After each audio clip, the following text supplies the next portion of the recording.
Hello everyone, it's Phil from the DBS group. This video is on basic Kirpans. Are they weapons?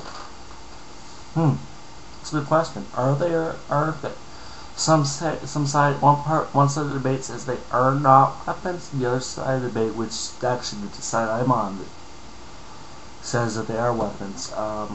Usually I don't take a stand. I'm not usually on the fence on issues like this, but for this issue I kind of decided to take a side. There are only a few issues I take sides on. Gun issues, gun-related issues, healthcare, education issues, things like that. The only issues I ever take sides on. This is special. One of those special cases, one of these special circumstances I take a side issue on. Are they weapons? In my opinion, they are. I mean, if they're made of metal. I mean, let's see. What I have in my desk to make that could be a weapon.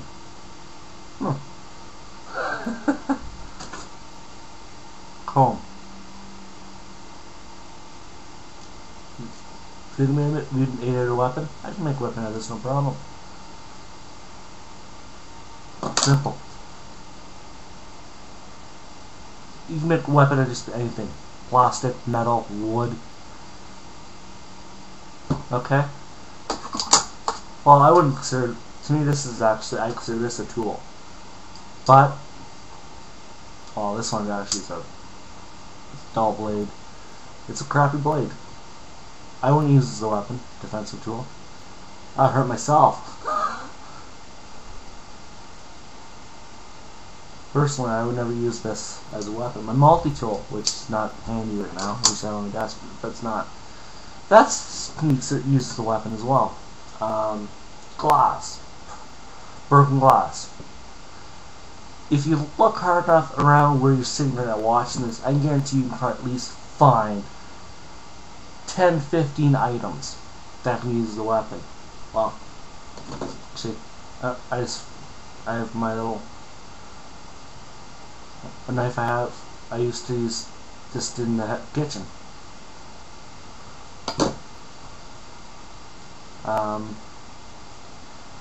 Multi-tool, pliers, wire. I used to have a thing of small copper wire. I call it breaker wire. So, actually, there's actually this winding from a motor, electric motor, step motors. But what I'm saying is anything can use the weapon. The weapon could be this big. That could do a lot of damage. Hit the right spot, you can kill somebody. I mean, the debate is like, you know what? They carry their frickin' little daggers, or whatever you want to call them, Kirpans, religious symbol. I'm offended by a lot of religious symbols. I mean, they're offended by what I believe in. You know what? I'm allowed to be offended what they believe in. Okay? It goes both ways. If they're offended what I think, well, guess what? Am I racist? No. I'm very straightforward. I'll tell you what I think of you. I mean, I remember, actually, this was a few years ago. I was working at an international company, doing logistics support and all that. And I was doing some paperwork, and being one of the, I think what there's me, Carlos, a couple other, 3-4 of us that were white. The whole build, on the floor. The rest were either Indian, Sri Lankan, or Jamaican or African, well, we had a British Indian guy. Actually, I liked him. He was actually my immediate supervisor, which the two of us got along very well. If I needed something, I'd call them and say, "Yeah, I'm running late." Boom, I had no problem. Yeah, bus broke down. Okay, no problem. He didn't care. But in this issue, it's, you know what? I mean, literally, I'll tell you straight up. If you're pissing me off, you're pissing me off. I mean, you try to say, okay, you walk, I'm walking. It's like, you know, I don't give a shit. You can move out of my way. I don't have to. Why should I move out of your way? We should both, if you want, You want to be respectful? You're in Canada. Treat everybody. It doesn't look like you with respect. You have to earn it. You haven't earned it from us yet. You haven't earned your respect in Canada yet. You just buy your respect. You blackmail your respect. You call everybody racist. You basically blackmail everybody to respect you. That doesn't go well with me. And I may be racist for saying that, but you know what? Guess what? It's not. I'm not bullshitting you. If you want something like this, you don't cry racism every single time you don't get your way. If you don't get the best deal on something and it's a white guy doing it or whatever, Chinese guy or whatever that's doing the sale with you, too freaking bad. If you find you're being offended, I mean, if you come to me, it's like, I'll give you the best service possible, but if you start being a fucking asshole, I'll let you know it straight up. I mean, I don't like bullshit. And my bosses do not like, no, I hate bullshit.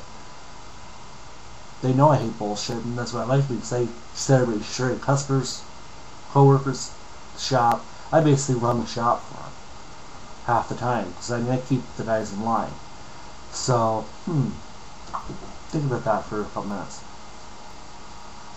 Why would I be racist? I basically treat everybody the same way, with respect, until they cross the line. Okay? If you basically tell me something, I'm like, okay, fine, put it there. You keep pushing, you try to take over my job, I get really offended. I'm doing the job, I'm not done it yet. Go for a break. Okay? My mandated break. You come back and you're working on my job. Like, how do you think someone's going to react? Think about that. But on the Kirpan issue, I mean, a lot of people don't get this. A Kirpan is a deadly weapon. I find it a deadly weapon. I'll let you in this little story. Mississauga Transit, I think I mentioned in the other video, that I was on a Mississauga or Brantford Transit bus coming back home from wherever I was going, I forget now. 3 gentlemen, older gentlemen, walked on the bus. I'm reading, I forget what I was reading, I was probably reading Richard Mercer, or something like that. The Rogue Warrior set series time, or whatever book I was reading, I forget which one it was. And the 2 men walked on. My dark detector, as Richard Mercer would call it, this bullshit detector, went in overdrive, activated, and I looked up, saw these 3 men, older, maybe in their 50s, 60s, with Kirpans, about, I'd say about a foot long, about like that long, on their side. And the person was like, okay, Buck went in bed. I went in defensive posture. I went to alert mode. So I mean, I was kind of like, whoa, this situation's not good. Thank God I only had a few more stops to go. Then I got on. But a lot of issues. I mean, like we had that incident last summer in Brampton with the Kirpan being used, and another one in BC. I just think, like I was going on, but you find other items that can use a weapon.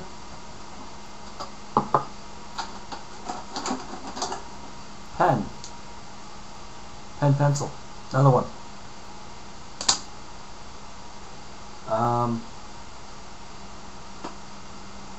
Cables for the mouse.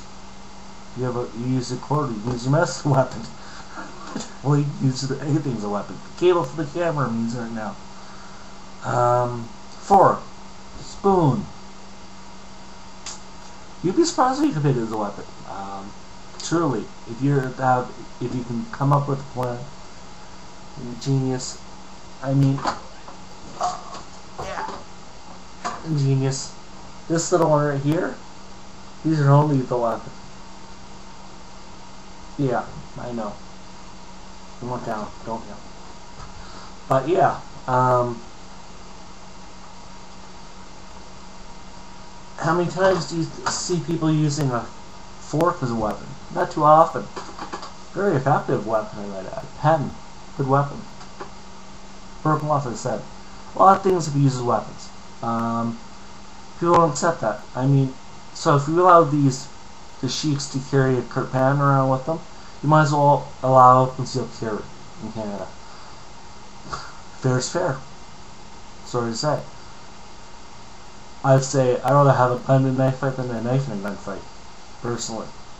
Knife fights are just too dangerous, too bloody. Gunfights are usually over quick. Quick and simple. They're over. Generally speaking. Have I ever been involved in a knife fight? No. Knife fight, once. I won. No marks on me. Because I wasn't quick enough. Wasn't ready for. Didn't expect me to defend myself. Knocked my knife out of his hand. Police were about 30 seconds behind me when this happened. So the police saw it. The guy just said boom, knocked the knife out of his hand. The police officer said, "Are you okay? Yeah, fine. The blood?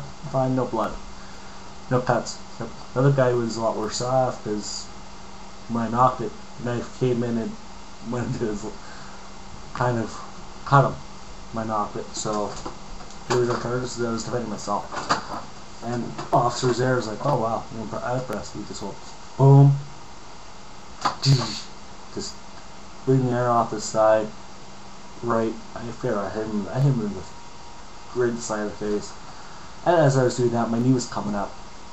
So basically, it's all one fluid motion. That's all you need to do. So I mean, I think this guy was a sheep. I think it was a Kirpan. I'm not too sure. I don't remember. It's hard to say. It was a while ago. It was, well, actually, just after I moved to Toronto. So this was. I moved to Toronto. Graduated in 04. Started working in Toronto in 05. So it'd be about summer 05. This happened in this saga. On my way home from work. So usually went to the terminal, the saga, Square One terminal. I found it was a little faster at times than to there. So home. Where it was. But police were looking at me. They just were like, it's a white guy, and then his partner was a sheep, Indian or whatever, Pakistani. Who gives a shit what he was? But he just laughed over the guy on the floor. He said, "I know him, he's a little punk." So, yeah, the police were looking at me. He's like, "Okay, you help us out. We're looking for him. We found out we're looking for her." So, fluke shit like that. This happened. No, there's no bullshit. No bullshit. Not 90% of the times, these incidents were prevented if we did have tougher laws on a certain aspect. Okay, if it have fluid laws, not like, oh, he's sheep, he gets to carry this, or he's Muslim, he gets to carry this. Like, you know what? Weapon's a weapon. Ceremonial or not, it's a weapon. How about you just carry it only when you need it? I don't care that your religion states that you must sleep with him or carry it wherever you go. To me, that's offensive. That's wrong. You're in Canada, not back wherever you came, not back in India or Pakistan or wherever the hell you're from. You're breaking Canadian law. You caught, you should be thrown in jail. So, thank you for watching, everyone, and I hope you have a great day. And hope to have comments from you. And thank you. The Lincoln Princess both say hello and hope you guys stay out of trouble. Bye.